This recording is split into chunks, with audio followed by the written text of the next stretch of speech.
Good day mga ka-planters. So this is how to make cocopeat. But before we start, I would like to ask your help by subscribing to our YouTube channel. It's very big help to us. Thank you so much for your support. So this is how we made cocopeat.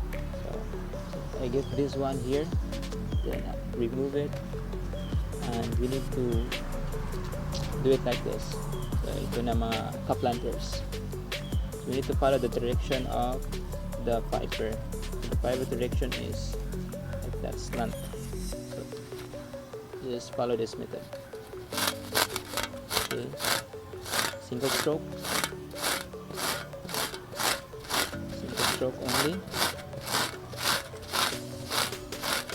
Don't back and forth, just one stroke.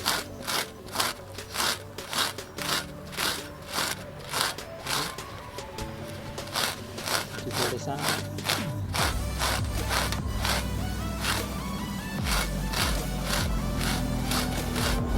sound is your crispy. Yeah.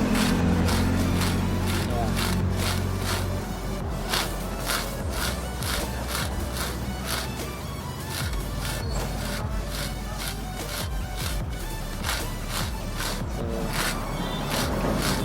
nakita natin dito no, mga ka-planters no, yung fiber natatanggal.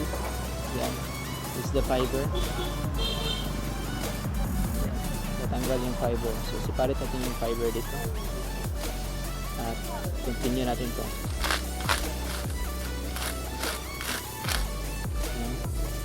Pwede din balik pa rin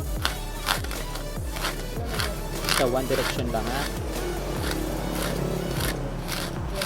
Then be careful kasi medyo may talim dito pa samad niya, so be careful lang mga ka-planter studio.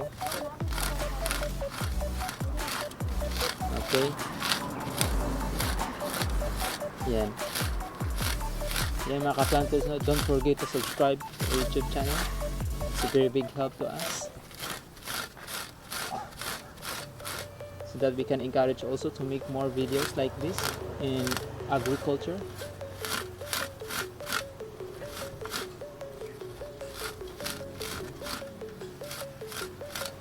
Okay, separate the coconut fiber, and then look at this one we made already. See, look at the coconut fiber, so fine, so we can use it in our lettuce, in our greenhouse. So we're making greenhouse soon, so we're using this in our lettuce farm.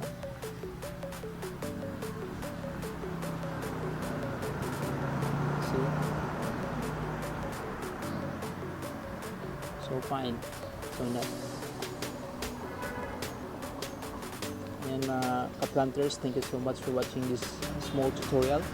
Hope you like it, and please do subscribe and like this video and share it to your friends so we can help more ka-planters natin dyan.